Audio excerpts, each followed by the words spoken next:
There are 3 mistakes that are killing your players' velocity and power at the plate. And these are some of the most common mistakes that I've heard from talking to countless families. Guys, I've played 7 years of professional baseball, 3 years at the Division I level, and I've helped over 200 high school baseball players play in college. And typically when I speak to families and I speak to players, they're typically doing one of these 3 mistakes without even knowing it. And these are 100% preventable, and typically they root from a mental inability to understand what you're actually doing in the gym. And because I know high school baseball is way too precious of a time, we need to make the time count. You're gonna wanna stick around to the end because I have some bonus gifts that will help not only you, but also your player out in the college recruiting process.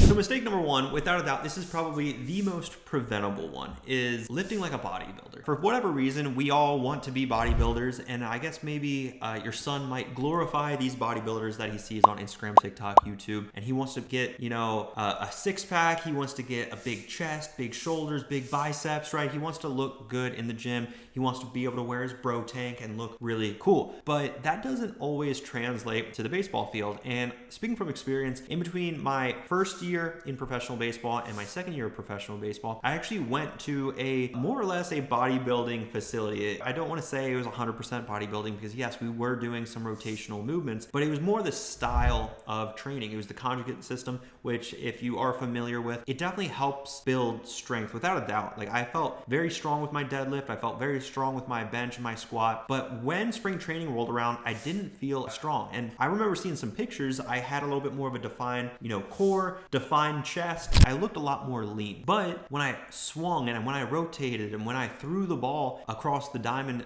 because I was an infielder, I didn't feel as powerful. So I wasn't working on the right things really in the off season. And that really led to me not having the most productive season at the plate. And baseball, it requires that explosiveness and it also requires that rotation. And it's not just the rotation of your core, but it's really the translation of that power stemming from the ground through the legs, through the core, and ultimately, if you're throwing a ball, it goes from your shoulder, elbow, wrist to fingertips, right? And a lot of people don't really even know what this is called, and that's why you guys came to this video. So that's called the kinematic sequence, typically speaking when we're talking about hitting, because hitting, again, all that power is gonna be originated from the ground and translated through the body all the way to the hands, to the barrel of the bat, and of course, the barrel of the bat's gonna translate that power through the baseball. So a lot of young high school baseball players, for whatever reason, when we're going about it in the gym, we're focusing on just like these very standardized movements like a bodybuilder, and that's not gonna be the most productive approach, especially if your son is in high school and he wants a little bit better of a foundation so he can see that growth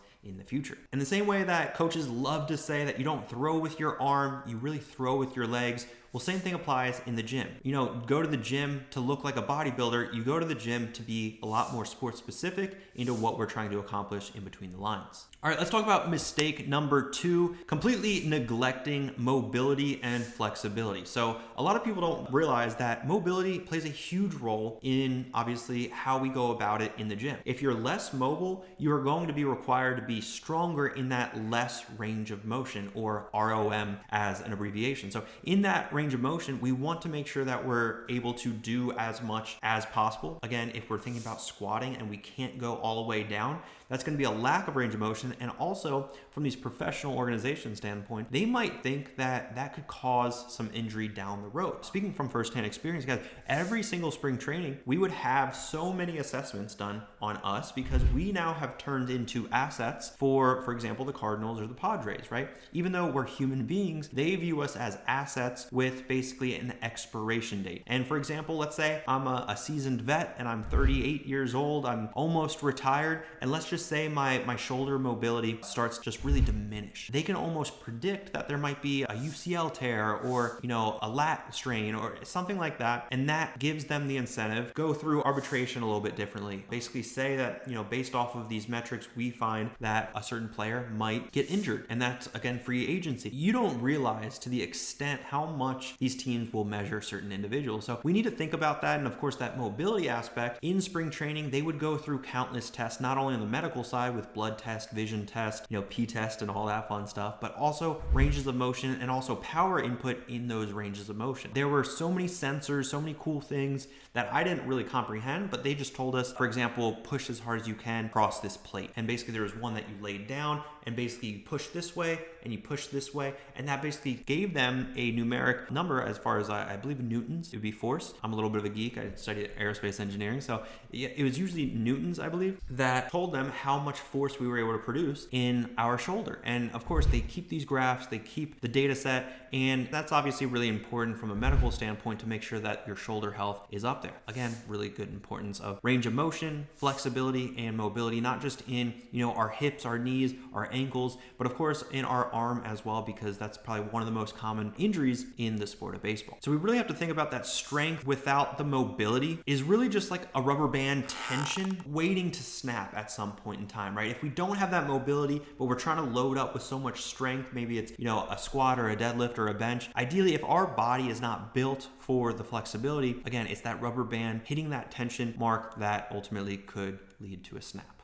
Now, if you are interested in wanting to get some help in building a recruiting strategy and a physical development plan meshed together with a mental development focus, guys, you can click the link down below in the description to learn a little bit more about my triple play program, or download my 7 steps on how email these college coaches the right way. It's a 7-step course. It's very detailed, and I know for a fact you'll love it. So go ahead and grab one of those to make recruiting easier. All right, let's talk about the third and probably the most important mistake: not training for rotational power. And I kind of alluded to this earlier in the video, but really rotation comes in swinging and throwing. And obviously baseball requires a lot of rotation, whether you want to believe that or not. So doing just linear exercises in the gym isn't going to help your player develop at his maximum potential. And this is something that I really started to understand the more and more I understood how our strength coaches were writing our programs. See, ever since college, I never wrote my own programs because there was a strength coach always writing our programs, and we followed along like robots. And that's a good thing to be. You want to be a robot just executing the work that's provided to you in front of you, right? In professional baseball, we had a strength and conditioning coach, and we would follow along those workouts as well because they have their degrees in kinesiology and they're a lot smarter than we are as baseball players. Yes, we know our body. Maybe we're going to adjust our, our prep work, our mobility work according to what we like. But as far as the core volume and the big 30,000 foot approach on how we need to be lifting in season and out of season, that's where the strength and conditioning coach came in. So when we're thinking about building out a rotational based strength program, specifically for baseball, of course, this is where we want to put that responsibility into someone that actually knows where you're at during your season, where you're trying to go, and of course, making sure that it's specific to baseball. And I hear it all the time where high school baseball players are maybe doing some type of workout at a facility or at the high school gym with the high school team. And that's all great. That's a starting point. But of course, it's what we do in the shadows that's ultimately going to shine bright under the lights. And that's basically a fancy way of saying you have to get work done on your own. You can't expect to always have your friends there. You can't expect to have a coach watching you. You have to be able to get extra work in by yourself, where you look to your left and your right, you don't see anyone. Those are the instances that you'll see the biggest growth, without a doubt. So I want to urge you, or your player, to find himself in those environments. And if he only finds himself in environments with a group or teamwork, that's where he needs something supplemental. And that's where we write programs for all of our students to make sure that they're addressing all of their gaps in their current setup. And I do want to give you guys a little bit of a bonus tip, because ideally in the lifting grand scheme of things for baseball, you don't know necessarily where to start or what to prioritize. So to give you some level of direction, guys, use some bands. Bands are one of the best investments because it's like $5 to $10. It's nothing super crazy, and get a couple of different pound, tensions. And that's going to help you with getting that much better mobility and flexibility work for pre and post workout. Also, you can do band work just about anywhere, and that really minimizes the resources that you need to be able to get your workouts in. Think you're going to a Perfect Game WWB in East Cobb, Georgia, and you can't you can't travel with your entire gym, and for a fact the gym at the hotel isn't going to be anything crazy. Bring your bands, because ideally you can step on the bands, you can do some curls, you can do push-ups that are with the band attached like behind your back to add a little bit more tension. So there's ways that we can incorporate those bands, and ideally it's one of the cheapest investments, but it is one of the best, because if you have a band, you can get stretching in, you can get a little bit more tension movements in, like a push-up. And some of these band work, you can also incorporate arm care. And arm care is obviously not slept on in today's world, but it's an area where people just think, oh, I can do bands and I'm gonna be okay. When in reality, you need to have that same level of focus of detail, just like when we're talking about the rotational movements as a hitter and pitcher, like that is going to be compiled into our work at the gym. So really, if we're to break down what a lifting program should really look like as a high school baseball player, and maybe you're busy, ideally you're going to be doing some level of like a team exercise or gym work, usually in the fall, usually in the summertime,